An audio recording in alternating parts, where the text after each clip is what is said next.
ദൈവത്തിലുള്ള യഥാർത്ഥ ജീവിതം പോഡ്കാസ്റ്റിലേക്ക് സ്വാഗതം. ഇന്നും നമ്മോട് സംസാരിക്കുന്ന ദൈവത്തിന്റെ വാക്കുകൾ ഇവിടെ നാം ശ്രവിക്കുന്നു. വരൂ, ദൈവത്തെ കൂടുതലായി അറിയുവാനും അവിടുന്നുമായി ഗാഠമായ ഒരു വ്യക്തിബന്ധത്തിലേക്ക് പ്രവേശിക്കുവാനും ഇതാ നിങ്ങളെ ക്ഷണിക്കുന്നു.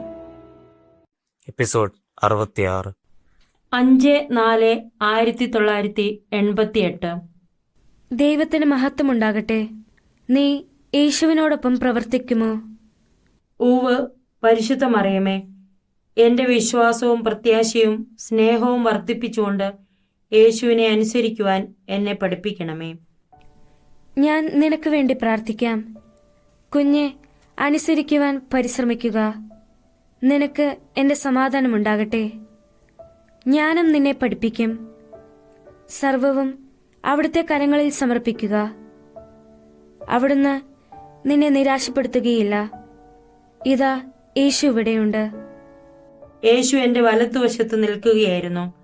അവിടുത്തെ കാൽ എൻ്റെ കാലിനോട് ബന്ധിച്ചിട്ടുള്ളത് അവിടുന്ന് എന്നെ കാണിച്ചു തന്നു. ഈ ബന്ധം നിത്യമാണെന്ന കാര്യം ഓർക്കണം. ഞാൻ എപ്പോഴും നിന്റെ അരികെയുണ്ട്. വരൂ, മനുഷ്യരുടെ രക്ഷയ്ക്ക് വേണ്ടി പ്രാർത്ഥിക്കുക. എന്റെ പീഡാസഹനത്തെക്കുറിച്ചും കുരിശുമരണത്തെക്കുറിച്ചും നീ ധ്യാനിക്കണമെന്ന് ഞാൻ ആഗ്രഹിക്കുന്നു.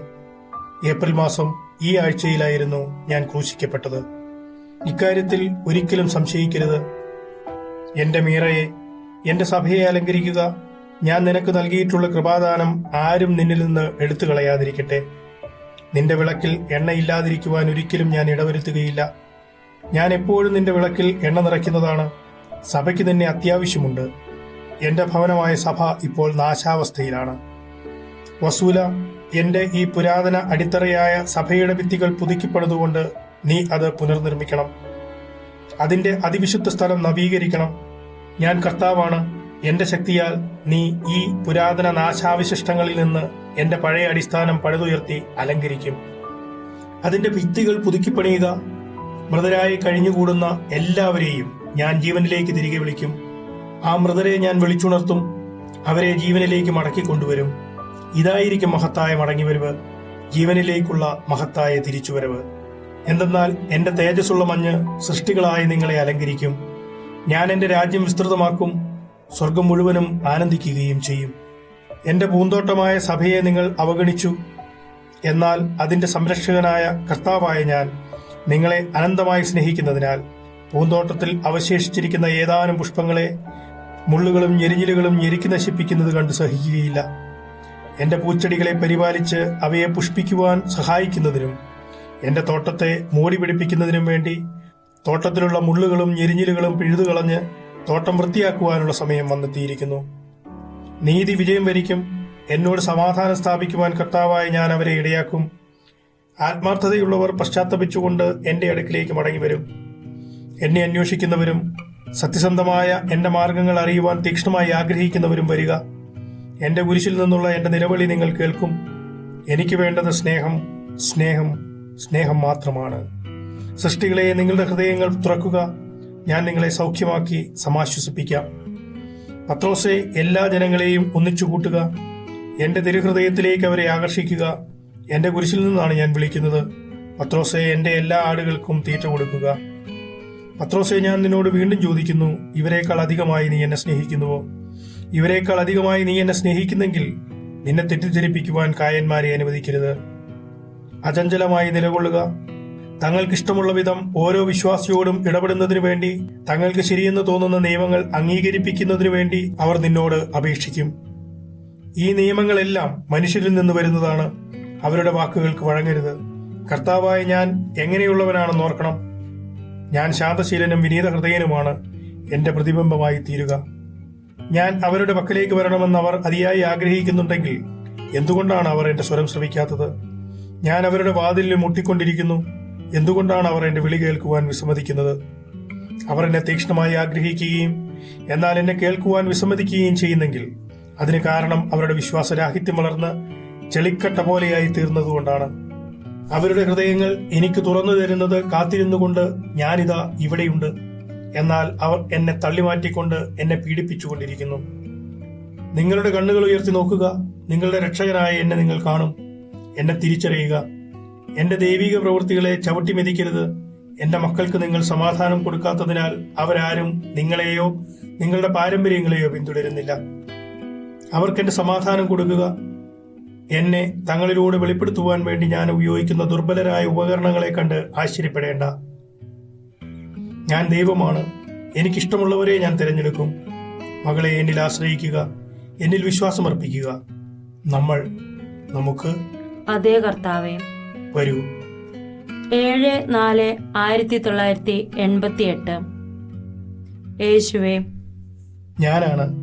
വസൂല, നിനക്കെന്റെ സമാധാനമുണ്ടാകട്ടെ. നിന്നെ ഇത്രയും ദൂരെ നിന്ന് ഞാൻ കൊണ്ടുവന്നത് നിന്നെ ഉപേക്ഷിക്കുവാനല്ലെന്ന് തിരിച്ചറിയുക.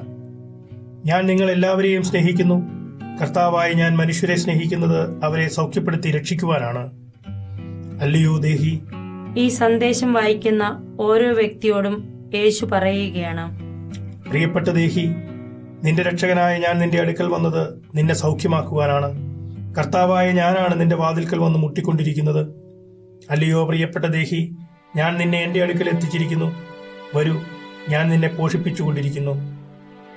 പോഷിപ്പിച്ചുകൊണ്ടിരിക്കുക എന്നതിന് ഈ സന്ദേശങ്ങളിലൂടെ സംസാരിക്കുന്നു എന്ന അർത്ഥമാണുള്ളത്. എന്നെ സമീപിക്കുക, ഞാൻ നിന്നെ അലങ്കരിക്കുകയും ശുദ്ധീകരിക്കുകയും ചെയ്യും. നിന്റെ എല്ലാ മുറിവുകളും ഞാൻ സൗഖ്യമാക്കും. എന്റെ കുഞ്ഞെ, ഞാൻ നിന്നെ പുനരുദ്ധരിക്കും. ദേഹി, നിന്നെ അന്വേഷിച്ച് ഞാനാണ് നിന്റെ അടുക്കിലേക്ക് വന്നത്. വരൂ, ഞാൻ നിന്നെ ആശ്വസിപ്പിക്കാം. വന്ന് എന്നിൽ വിശ്രമിക്കുക. എന്റെ അടുക്കിലേക്ക് വന്ന് എന്നെ ഭക്ഷിക്കുക. എന്റെ അടുക്കിലേക്ക് വന്ന് എന്നെ പാനം ചെയ്യുക. നിന്റെ രക്ഷകന്റെ വിളി കേൾക്കുക. ദേഹി, നീ ജീവിക്കും. പ്രിയപ്പെട്ട ദേഹി, ഞാൻ നിന്നെ സ്നേഹിക്കുന്നു. നിനക്ക് വേണ്ടിയാണ്, നിന്റെ രക്ഷയ്ക്ക് വേണ്ടിയാണ് നദി പോലെ എന്റെ രക്തം ചിന്തപ്പെട്ടത്. ദേഹി, വന്നെന്റെ മേലങ്കി എന്നോടൊപ്പം പങ്കുവെക്കുക. ഞാൻ നിനക്ക് സംരക്ഷണം നൽകാം. ഞാനായിരിക്കും നിന്റെ അഭയകേന്ദ്രം. ഞാൻ യേശുവാണ്. യേശു എന്ന പേരിനർത്ഥം രക്ഷകൻ എന്നാണ്. ഈ സന്ദേശം വായിക്കുന്ന വ്യക്തിയോടാണ് ദേഹി എന്ന് വിളിച്ച് യേശു സംസാരിക്കുന്നത്. അവിടുത്തെ സമാധാനത്തിന്റെയും സ്നേഹത്തിന്റെയും സന്ദേശം നീ വായിക്കുന്നത് ഒരു യാദൃച്ഛിക സംഭവമായി കരുതരുത്. യേശുവാണ് നിന്നെ അന്വേഷിച്ച് നിന്നെ കണ്ടെത്തി നിന്റെ അടുക്കൽ ഈ സന്ദേശം കൊണ്ടുവന്ന് നിനക്ക് വായിക്കുവാൻ നൽകിയത്. നീ ചെയ്യുന്നത് പോലെ എന്റെ സന്ദേശത്തിന്റെ കോപ്പികളെടുത്ത് പ്രചരിപ്പിച്ചുകൊണ്ട് എന്റെ രാജ്യം വിസ്തൃതമാക്കുക. എന്റെ രാജ്യം വിപുലമാക്കിക്കൊണ്ട് എന്റെ പ്രവൃത്തികളെ സ്ഥാപിച്ചുറപ്പിക്കുന്നത് ഞാൻ തന്നെയായിരിക്കും. എപ്പോഴും ഞാൻ ലക്ഷ്യം സാധ്യമാക്കുന്നുണ്ടെന്ന് ഓർക്കുക. നിന്റെ രക്ഷകനെ നോക്കി പുഞ്ചിരിക്കുക. എന്നെ മഹത്വപ്പെടുത്തുക. ഞാൻ തിരിഞ്ഞു നിന്ന് യേശുവിനെ മഹത്വപ്പെടുത്തി. യേശു ക്രിസ്തുവെ, ഞാൻ അങ്ങയെ മഹത്വപ്പെടുത്തുന്നു. ഞാൻ അങ്ങയെ മഹത്വപ്പെടുത്തുന്നു. ഞാനും നിന്നെ അനുഗ്രഹിക്കുന്നു. ഇന്ന് രാത്രി എന്നോട് താതാത്മ്യപ്പെടുക. എന്റെ ശിഷ്യന്മാരാൽ ഞാൻ പരിത്യജിക്കപ്പെട്ടു. അവരിലൊരാൾ എന്നെ ഒറ്റിക്കൊടുക്കുകയും ചെയ്തു. ഗെത്സമനയിൽ ഞാൻ അനുഭവിച്ച മനോവ്യഥയിൽ നീയും എന്നോടൊപ്പം പങ്കുചേരുക. എന്നെ നീ പരിത്യജിക്കരുത്. കർത്താവെ, ഞാൻ അങ്ങയെ പരിത്യജിക്കുകയില്ല. എപ്പോഴും എന്നെ നിന്റെ മനസ്സിൽ ധ്യാനിക്കുക. അപ്രകാരം എന്നെ സമാശ്വസിപ്പിക്കുക. വസൂല, നീ എന്നെ പരിത്യജിക്കുകയില്ലെന്ന് എനിക്ക് ഉറപ്പു തരിക. എന്റെ കഠിനവേദനയിൽ പങ്കുചേരുക. എന്റെ പാനപാത്രത്തിൽ പങ്കുചേരുക. അവസാനം വരെ എന്നോടൊത്തായിരിക്കുക. എന്റെ പീഡാസഹനം ധ്യാനിച്ച് ജീവിക്കുക. എന്നെ മഹത്വപ്പെടുത്തുക. എന്റെ അരികെ തന്നെ നിലകൊള്ളുക. യേശുവെ, ഞാൻ അങ്ങനെ തന്നെ ചെയ്യാം. യേശു അവിടുത്തെ പീഡാനുഭവം ഇപ്പോൾ അനുഭവിക്കുന്നത് പോലെ കാണപ്പെട്ടോ? അല്ലയോ വസൂല, എന്റെ തിരുഹൃദയത്തിലേക്ക് പ്രവേശിക്കുക. അതിന്റെ അഗാധങ്ങളിലേക്ക് ഇറങ്ങിച്ചെല്ലുക. അവിടെ നീ സമാധാനം കണ്ടെത്തും. അവിടെ കർത്താവായ ഞാൻ നിനക്കൊരു സ്ഥലം മാറ്റിവെച്ചിട്ടുണ്ട്. നീ എന്റേതാണ്, ഞാൻ നിന്റേതും. സ്നേഹം നിന്നെ വഴിനയിക്കും. കർത്താവെ, ഞാൻ എന്റെ ഹൃദയം അങ്ങേക്ക് നൽകിയിരിക്കുന്നു. അങ്ങേക്ക് ഇഷ്ടമുള്ളത് ചെയ്യാം. എങ്കിൽ എന്നിൽ വിശ്വാസമർപ്പിക്കുക. എന്റെ കരം പിടിക്കുക. ഞാൻ നിന്നെ ഒരിക്കലും നിരാശപ്പെടുത്തുകയില്ല. കർത്താവെ, എന്നെ നയിച്ചാലും, എന്തെന്നാൽ അങ്ങാണ് എന്റെ വഴികാട്ടിയും ദൈവവും. വരൂ, എന്നെ മറക്കരുതേ. ബിയാട്രിസിനെ അനുഗ്രഹിക്കുക. കർത്താവായ ഞാൻ അവളെ അനുഗ്രഹിക്കുന്നു. നമുക്ക് അതേ കർത്താവെ, നിത്യതയോളം നമ്മൾ ഒരുമിച്ച്. പെസഹ വ്യാഴാഴ്ച. ബുധനാഴ്ച ഞാൻ ദേവാലയത്തിൽ തിരുക്കർമ്മത്തിൽ പങ്കെടുക്കുവാൻ പോയിരുന്നു. പുരോഹിതൻ മീറ ചേർത്ത് എണ്ണ കൊണ്ട് തൊട്ട് ഓരോരുത്തരെയും അനുഗ്രഹിച്ചു. ഒരു കഷ്ണം പഞ്ഞി മീറ ചേർത്ത് വിശുദ്ധ തൈലത്തിൽ മുക്കുവാനും അത് ഓരോരുത്തർക്കും അവരുടെ ഭവനത്തിൽ കൊണ്ടുപോകുവാനും അനുവദിച്ചിരുന്നു. ഞങ്ങൾ ഒന്നിച്ച് ദേവാലയത്തിൽ പോകുന്നതിനു വേണ്ടി ബിയാട്രീസ് എന്റെ ഭവനത്തിൽ വന്നു. ബിയാട്രിസിനെ അനുഗ്രഹിക്കുവാൻ യേശു എന്നോട് പറഞ്ഞു. അതുകൊണ്ട് എന്റെ കൈവശമുള്ള മീറ ചേർത്ത് വിശുദ്ധ തൈലത്തിൽ മുക്കിയ പഞ്ഞി ബിയാട്രിസിനു മേൽ വെച്ചുകൊണ്ട് ഞാൻ അവളെ അനുഗ്രഹിച്ചു. ഇപ്രകാരമാണ് അനുഗ്രഹിക്കുന്നത്. അനുഗ്രഹിക്കുമ്പോൾ വിശുദ്ധ കുരിശിന്റെ ആകൃതിയിൽ നെറ്റിയിലും ഇരു കവിളുകളിലും താടിയിലും ഉള്ളം കൈയിലും മുദ്രകുത്തുന്നു. ദേഹിയുടെയും ദേഹത്തിന്റെയും സൗഖ്യത്തിനായി പുരോഹിതൻ ഒരു പ്രാർത്ഥന ദേവാലയത്തിൽ വെച്ച് ചൊല്ലിയിരുന്നു. യേശു എന്നോട് പറഞ്ഞു, ഞാൻ വിശുദ്ധ തൈലം കൊണ്ട് ബിയാട്രിസിനെ മുദ്രകുത്തുമ്പോൾ അവിടുന്ന് പ്രസ്തുത പ്രാർത്ഥന ചൊല്ലുമെന്ന്. പിന്നീട് ദേവാലയത്തിൽ ചെന്നപ്പോൾ എനിക്ക് പല വിചാരങ്ങളുണ്ടായി. കാരണം എനിക്ക് ഭാഷയുടെ പ്രശ്നമുണ്ടായിരുന്നു. അവിടെ ഉപയോഗിച്ച ഭാഷ ക്ലാസിക് ഗ്രീക്ക് ആയിരുന്നു. അതാകട്ടെ എനിക്കൊട്ടും അറിയില്ലായിരുന്നു. 3 മണിക്കൂർ നേരത്തേക്ക് പല വിചാരമില്ലാതിരിക്കുവാൻ പ്രയാസമായിരുന്നു. എന്നാൽ എനിക്ക് പല വിചാരമുണ്ടാകില്ല എന്ന് യേശു ഉറപ്പ് തന്നു. പല വിചാരത്തിലേക്ക് എന്റെ മനസ്സ് വഴുതിപ്പോകുമ്പോഴൊക്കെയും യേശു ഇപ്രകാരം പറഞ്ഞിരുന്നു: എന്റെ അരികെ നിൽക്കുക, എന്റെ സമീപം നിലകൊള്ളുക. എനിക്ക് തോന്നുന്നത് 10 പ്രാവശ്യമെങ്കിലും യേശു എന്നോട് അപ്രകാരം പറഞ്ഞു കാണുമെന്ന്. 8/4/1988 ദുഃഖ വെള്ളിയാഴ്ച. യേശുവേ, ഞാനാണ്. നീ എന്തിനാണ് സംശയിച്ചത്? ഞാൻ നിന്നിൽ നിന്ന് ആവശ്യപ്പെടുന്നത് സ്നേഹം മാത്രമാണ്. എന്നെ സ്നേഹിക്കുക, അങ്ങനെ എൻ്റെ ദാഹം ശമിക്കും. എന്നെ സ്നേഹിക്കുക, അങ്ങനെ എൻ്റെ മുറിവുകൾക്ക് ആശ്വാസം ലഭിക്കും. എന്നെ സ്നേഹിക്കുക, അങ്ങനെ എൻ്റെ ആത്മാവ് നിന്റെ ഉള്ളിൽ ആനന്ദാരവം മുഴക്കും. എന്നെ സ്നേഹിക്കുക, അങ്ങനെ നിന്റെ ശത്രുക്കളെ നീ പരാജയപ്പെടുത്തും. എൻ്റെ കുഞ്ഞെ, എൻ്റെ ആത്മാവ് നിന്റെ മേലുണ്ട്. നമുക്ക് അതേ കർത്താവേ, അതേ പരിശുദ്ധ മറിയമേ, നമുക്ക് എന്നേക്കും. 9/4/1988 ദുഃഖ ശനിയാഴ്ച. ഞാൻ നിന്നെ സ്നേഹിക്കുന്നു. ഇപ്പോൾ നീ എന്നോട് ഐക്യപ്പെട്ടിരിക്കുന്നു. എന്റെ കുഞ്ഞെ, നീ വെക്കുന്ന ഓരോ ചൂടും ഞാൻ അനുഗ്രഹിക്കുന്നുണ്ട്. ഞാനാണ് നിന്റെ ജീവന്റെ സ്രോതസ്. ഞാനാണ് പുനരുത്ഥാനം. കർത്താവെ, അങ്ങയുടെ ഈ സന്ദേശങ്ങൾ വായിച്ച അനേകം ആത്മായർ മാനസാന്തരപ്പെട്ട് ആനന്ദിക്കുന്നുണ്ടെങ്കിലും 33ഓളം സഭാധികാരികൾക്ക് ഞാൻ ഈ സന്ദേശങ്ങളുടെ കോപ്പികൾ എടുത്ത് അയച്ചിട്ടുണ്ടെങ്കിലും 2 പേർ മാത്രമാണ് മറുപടി അയക്കുവാൻ തയ്യാറായത്. അതിനാൽ എനിക്ക് അതിയായ ദുഃഖമുണ്ട്. മറുപടി അയച്ച 2 പേരിൽ ഒരാൾ പറഞ്ഞു അവൾക്ക് മറുപടി എഴുതണമെന്ന് തോന്നുന്നില്ലെന്ന്. മറ്റേയാൾ പറഞ്ഞു അദ്ദേഹത്തിന് അധികം ജോലിഭാരം ഉള്ളതിനാൽ വായിക്കുവാൻ സമയമില്ലെന്ന്. കർത്താവെ, എനിക്ക് ദുഃഖമുണ്ട്. എന്റെ വസൂല അത് അപ്രകാരമാകട്ടെ. വസൂല, എനിക്ക് എന്റെ വഴി സ്വീകരിക്കുവാൻ എന്നെ അനുവദിക്കുക. ഞാൻ നിനക്ക് നൽകിയിട്ടുള്ള എന്റെ പ്രവൃത്തികളാകുന്ന ഈ ദൈവിക സന്ദേശങ്ങളെ ഞാൻ സ്ഥാപിച്ചുറപ്പിക്കും. സ്നേഹത്തിന്റെ ബലിവസ്തു എന്ന നാമം നിന്റെ മേലുണ്ടാകും. ഞാൻ നിന്നെ ഒരിക്കലും പരിത്യജിക്കുകയോ നിന്നെ നിരാശപ്പെടുത്തുകയോ ഇല്ല. യുഗാവസാനം വരെ ഈ സന്ദേശത്തിലെ ഓരോ വാക്കും ആയിരക്കണക്കിന് തവണ എഴുതപ്പെടും. നിനക്കും എനിക്കും മധ്യേ നിത്യമായ ഉടമ്പടി ബന്ധം ഞാൻ സ്ഥാപിച്ചിട്ടുണ്ട്. ഈ ബന്ധം നമുക്കിടയിലുള്ള സ്നേഹത്തിന്റെ സഖ്യമാണ്. ഈ ബന്ധം എന്റെ നാമം വഹിക്കുന്നു. ഈ ബന്ധം എന്നേക്കും നിത്യത വരെ നിലനിൽക്കുന്നതായിരിക്കും. കർത്താവായ ഞാൻ നിങ്ങൾ എല്ലാവരെയും സ്നേഹിക്കുന്നു. സത്യം അന്വേഷിക്കുന്നവർക്ക് വേണ്ടി സത്യം യഥാർത്ഥത്തിൽ എന്താണെന്നും സത്യത്തിന്റെ അർത്ഥം എന്താണെന്നും കാണിച്ചു കൊടുക്കുവാനാണ് ഞാൻ വന്നിരിക്കുന്നത്. കാരണം സത്യം എന്താണെന്ന് അവർ മറന്നുപോയിരിക്കുന്നു. ഞാനാണ് സത്യം. സത്യം സ്നേഹമാണ്. സത്യം അളവില്ലാത്ത അനന്ത സ്നേഹമാണ്. സത്യം ഉദാത്തമായ സ്നേഹമാണ്. സത്യം നിത്യമായ സ്നേഹമാണ്. എന്റെ പുസ്തകം സ്നേഹത്തിന്റെ ഒരു പുസ്തകമാണ്. എന്റെ മണവാട്ടി, വന്നെന്നെ സ്നേഹിക്കുക. നിന്റെ സ്നേഹത്താൽ ഞാൻ മഹത്വീകരിക്കപ്പെട്ടിരിക്കുന്നു. കുഞ്ഞെ, എന്തുകൊണ്ടാണ് ഞാൻ നിന്നിലൂടെ എന്റെ ഈ സന്ദേശങ്ങൾ നൽകുവാൻ ഇറങ്ങി വന്നിരിക്കുന്നതെന്ന് ഗ്രഹിക്കുക. നിനക്ക് വേണ്ടി മാത്രമുള്ളതല്ല, മറിച്ച് എല്ലാ സൃഷ്ടികളോടുമുള്ള എന്റെ സ്നേഹം വെളിപ്പെടുത്താനാണ് ഞാൻ നിന്നിലൂടെ എന്റെ സന്ദേശങ്ങൾ നൽകുന്നത്. ഞാൻ അവരെ എത്രമാത്രം സ്നേഹിക്കുന്നുണ്ടെന്ന് അവരെ ഓർമ്മപ്പെടുത്തുവാനാണ് ഞാൻ വന്നിരിക്കുന്നത്. എന്റെ സൃഷ്ടികളിൽ അനേകർ സാത്താന്റെ വഴികളിലേക്ക് പോകുന്നത് കണ്ട് എന്റെ ഹൃദയം കീറി മുറിയുന്നു. നിത്യനാശത്തിന്റെ പാതയിലൂടെ എന്റെ പുരോഹിതന്മാരിൽ അനേകരും പോകുന്നത് കണ്ട് ഞാൻ എത്രയധികം സങ്കടം സഹിക്കുന്നുണ്ട്. ഞാനാണ് വചനം. പരിശുദ്ധരിൽ പരിശുദ്ധൻ ഞാനാണ്. ഞാനാണ് നിത്യനായ ദൈവം. ദൈവം നമ്മോടുകൂടെ എന്ന അർത്ഥമുള്ള എമ്മാനുവേൽ ഞാനാണ്. അനേകം വർഷങ്ങൾക്ക് മുമ്പ് നിങ്ങൾ കുത്തിത്തുളച്ചവനും ഇപ്പോഴും നിർത്താതെ നിങ്ങൾ കുത്തിക്കീറിക്കൊണ്ടിരിക്കുന്നവരുമായ നിങ്ങളുടെ രക്ഷകനാണ് ഞാൻ. ഞാൻ ശരീരത്തോടെ ഭൂമിയിലായിരുന്നപ്പോൾ എന്നെ ആണികളാൽ തറച്ച ആ പഴയകാലവും ഇക്കാലവും തമ്മിൽ എന്തു വ്യത്യാസമാണുള്ളത്?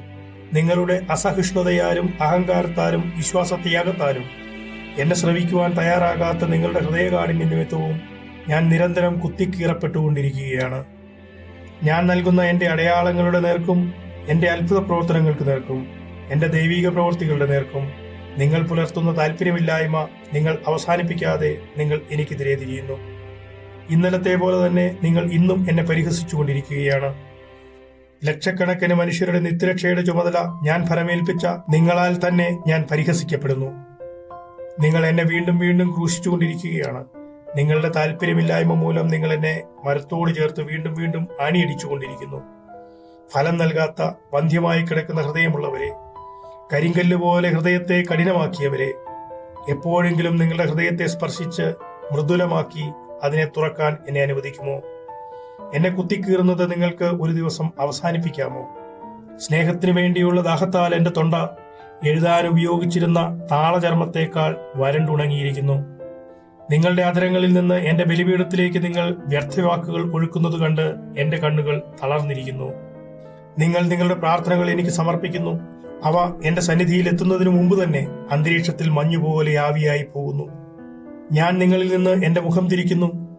കാരണം നിങ്ങളുടെ ഹൃദയത്തിന്റെ ഉള്ളറകളിലുള്ളത് എന്താണെന്ന് എനിക്കറിയാം. എന്റെ മക്കൾ നിർജീവമായ ആശയങ്ങളാൽ എന്റെ ഹൃദയം നിറയ്ക്കുന്നത് കാണുമ്പോഴും അവർ ഞങ്ങളുടെ ദൈവിക ഹൃദയങ്ങളെ പരസ്യമായി ചവിട്ടിമെതിച്ചുകൊണ്ട് നിർഭയം എന്റെ അടുക്കിലേക്ക് വരുന്നത് കാണുമ്പോഴും എനിക്ക് ശ്വാസം മുട്ടുന്നു. എന്റെ ആടുകൾ നിങ്ങളെ വിശ്വസിക്കുമെന്ന് നിങ്ങൾക്ക് എങ്ങനെ പ്രതീക്ഷിക്കുവാൻ പറ്റും? അല്ലയോ വസൂല, എന്റെ തിരുഹൃദയത്തിൽ നിന്ന് രക്തം ധാരധാരിയായി വാർന്നൊഴുകുന്നു. എന്റെ തിരുഹൃദയത്തിൽ പ്രവേശിച്ച് നിന്റെ ദൈവത്തിന്റെ മുറിവുകൾ തൊട്ടനുഭവിച്ചറിയുക. യേശുവെ, അങ്ങേ ഈ അവസ്ഥയിൽ കാണുമ്പോൾ എന്റെ ഹൃദയം പൊട്ടുന്ന വേദന എനിക്ക് അനുഭവപ്പെടുന്നു. എന്റെ പ്രിയപ്പെട്ട ദൈവമേ, അവർ എന്താണ് ചെയ്തിരിക്കുന്നത്? അവർ എന്താണ് ചെയ്തുകൊണ്ടിരിക്കുന്നത്? സ്നേഹത്തിന്റെ എന്റെ ദൈവിക പ്രവൃത്തികൾ പ്രചരിപ്പിക്കുക. അവ എല്ലാ മനുഷ്യരിലേക്കും പ്രചരിപ്പിക്കുക. നിന്നെ ഒരു കോമാളിയായി കരുതുന്നവരിലേക്കും അവ വ്യാപിപ്പിക്കുക. എന്റെ കുഞ്ഞെ, അവസാനം അവർ എന്റെ മഹത്വം ദർശിക്കും. ഞാൻ തകർന്നിരിക്കുന്നു. കർത്താവിന് അതറിയാം. ഒരു കോമാളിയായിട്ടോ, ഒരു വഞ്ചകിയായിട്ടോ, പിശാച് ബാധിച്ചവളായിട്ടോ, അന്തിക്രിസ്തുവായിട്ടോ, ഒരു മാനസിക രോഗിയായിട്ടോ ആണ് ആളുകൾ എന്നെ കരുതുന്നത്. എന്നെ ജനങ്ങൾ അപമാനിക്കുന്നു. എന്നെ ദുഃഖിപ്പിക്കുന്നതിനു വേണ്ടി അവർ എന്റെ മുഖത്തേക്ക് നോക്കി തങ്ങൾക്ക് പറയാനുള്ളതെല്ലാം പച്ചയ്ക്ക് പറഞ്ഞ് അപമാനിക്കുന്നു. ഇതെല്ലാം സഹിച്ച് ഈ സാഹചര്യത്തിൽ ഞാൻ തുടരുമോ? ഞാൻ ബലഹീനയാണ്. എനിക്ക് സാക്ഷ്യം വഹിക്കുന്ന രണ്ടാളുകൾക്കും യഥാർത്ഥത്തിൽ അധികാരമോ സ്വാധീനമോ ഇല്ല. ഞാൻ അനുഭവിച്ചുകൊണ്ടിരിക്കുന്ന അതേ അപമാനത്തിലൂടെയാണ് അവരും കടന്നു പോകുന്നത്. അവരെയും ജനങ്ങൾ അവഹേളിക്കുകയും വെറുക്കുകയും അവിശ്വസിക്കുകയും അവഗണിക്കുകയും ചെയ്യുന്നു. യേശുവിന്റെ സഹനത്തിന്റെ പാനപാത്രത്തിൽ നിന്ന് ഞങ്ങളും പാനം ചെയ്യുന്നു. വസൂല, നിന്റെ മുന്നിൽ ഞാനുണ്ട്. നിന്റെ ദൈവമായ ഞാൻ അവസാനം എന്റെ എല്ലാ മഹത്വവും നിനക്ക് കാണിച്ചു തരും. ആരെയാണ് ഞാൻ തിരഞ്ഞെടുത്തതെന്ന് എനിക്കറിയാം. എന്റെ സൃഷ്ടികളിൽ ഏറ്റവും നിസ്സാരയായ നിന്നെയാണ് ഞാൻ കണ്ടെത്തിയത്. എല്ലാ അധികാരവും എന്നിൽ നിന്ന് മാത്രമാണ് ഉത്ഭവിക്കുന്നതെന്ന് എല്ലാവരും അറിയേണ്ടതിന് ഞാൻ നിന്നെ തിരഞ്ഞെടുത്തു. നിങ്ങളിൽ നിന്നല്ല അധികാരം ഉത്ഭവിക്കുന്നത്. വസൂല, ഞാനാണ് ഈ പൂന്തോട്ടത്തിന്റെ സൂക്ഷിപ്പുകാരൻ. ചെറിയ വൃക്ഷങ്ങളെ വളരാൻ അനുവദിച്ചുകൊണ്ട് വൻമരങ്ങളുടെ വളർച്ച മുരടിപ്പിക്കുന്നത് ഞാനല്ലാതെ മറ്റാരുമല്ല. സൃഷ്ടികളെ, എന്റെ വചനം ഇടിമുഴക്കം പോലെ നിങ്ങളിലേക്ക് ഇറങ്ങി വരും. അവിശ്വസ്തർക്ക് ഹാ ദുരിതം. വസൂല, എന്നെ നിന്റെ ഹൃദയത്തിൽ പൂജിക്കുക. ഞങ്ങളുടെ സമാധാനം നിനക്കുണ്ടാകട്ടെ. നിങ്ങൾ കേട്ടത് ദൈവത്തിലുള്ള യഥാർത്ഥ ജീവിതം പോഡ്കാസ്റ്റ്. അടുത്ത എപ്പിസോഡിൽ വീണ്ടും കണ്ടുമുട്ടുമ്പോഴേക്കും അവിടുത്തെ കരുണാദ്ര സ്നേഹത്തിൽ ഒരു പടി കൂടെ ആഴപ്പെടാൻ ഇടവരട്ടെ.